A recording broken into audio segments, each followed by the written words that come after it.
Well, hello, Mike. Hey Arne, how are you? It's good to see you. How are you? Likewise, I'm fine. How are you doing? Yes, it's great. It's great. I hear that we are working together in 2022. Is that right? Isn't it exciting? Since a long time, we restarting our cooperation. That's Wow. wonderful. That is really good. It's really good to be in touch again and to start this Pillars of Customs Compliance course up again. I'm really excited. This would be so good. Absolutely. I think I posted something on LinkedIn comparing us to the Blues Brothers. So we're getting the band together again. So, I mean, we wanted just to catch up here, really, to have a bit of a talk about what brought us to running this Pillars of Customs Compliance course again. You've already mentioned it. It all started with the LinkedIn, at least this one time around, started with the LinkedIn post. But maybe go back a step and let maybe the viewers and the people watching this know a little bit about you. Who are you? Yeah, absolutely.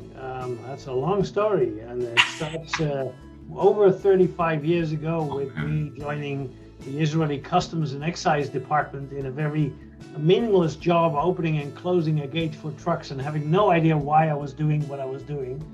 And eventually, fast forward 35 years, and I've run through a job as a global compliance manager for a number of multinational industrial companies. And I've worked in the customs brokerage and forwarding business for quite a long time. So I've literally seen all sides of this international trade market, both from a service and from an industrial manufacturing perspective.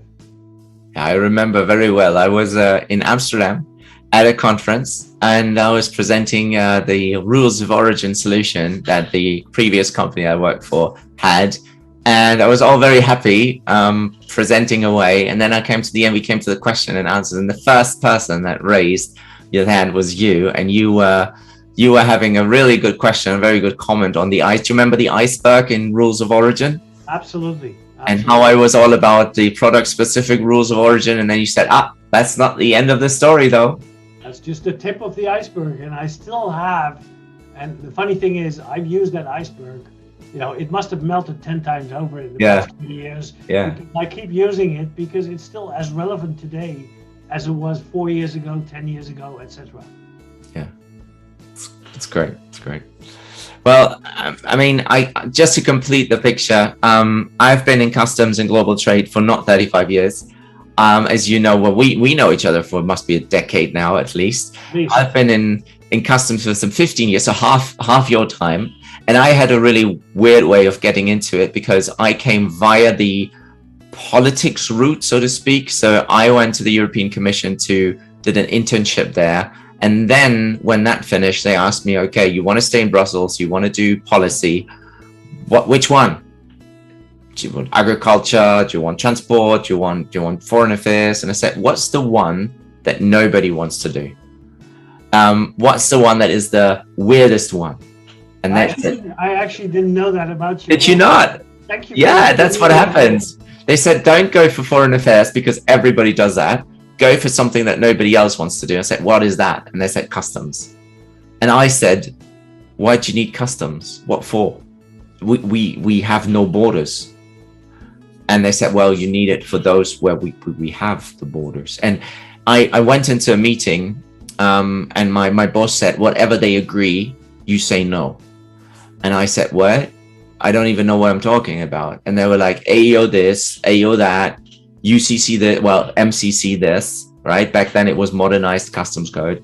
And I'm like, okay, my answer is no. And they were like, what? Why? I'm like, I don't know. It's all gobbledygook here. I don't understand anything.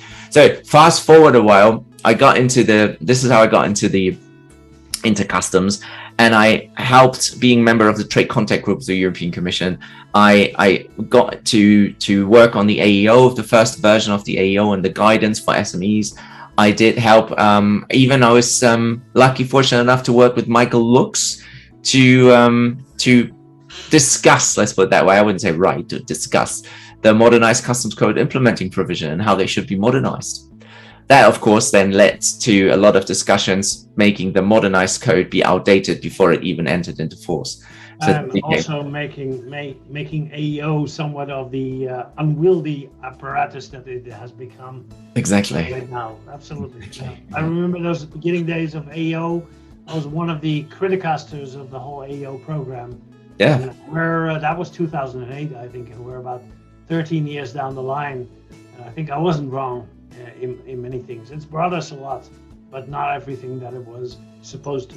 Yeah, we still have even today, there's more we can do, right? In AEO 2.0 or 3.0 or wherever we are now, but what point we are, but there's still more we can do, huh? So, yeah, so anyway, then into consulting to finish this point, and then into consulting, and then into trade automation, working with trade automation company. And that led then during the Brexit period. So I moved to the UK in 2011, and then lived through the Brexit dream up to the point where we are now, where I founded Customs Manager, and I'm so excited that you're on board and we're working together on this. But I forgot a point. The software integration is something that binds us, right? For it does. 4 to 5 years, I've been working for a San Francisco Silicon Valley startup in the customs area, as well as for an Estonian unicorn in that same area. So what binds us is our interest in technicalities, in IT, in making things easier for everybody. Yes, exactly. Absolutely. But then I forgot a point, right? I forgot this fatal 2 days in 2017. You want to talk about that a little bit? Oh, wow. Yeah. I think both of us were invited at some stage by somebody to share whatever knowledge we had in a structured way. And we stuck our heads together, and both of us put together know an awful lot about customs and trade compliance, but organizing it in a structured way so that it is easy to digest and easy to provide to people who may not be totally oblivious to customs, but also are not experts like us. That was the challenge, to find the weak spot, the gray area, and to deliver the content in such a way that it would excite and interest people.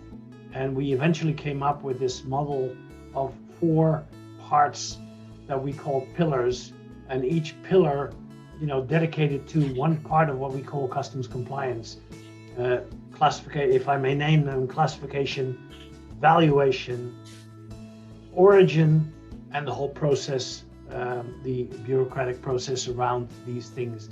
And having 4 pillars made it very easy to call the whole thing pillars of customs compliance.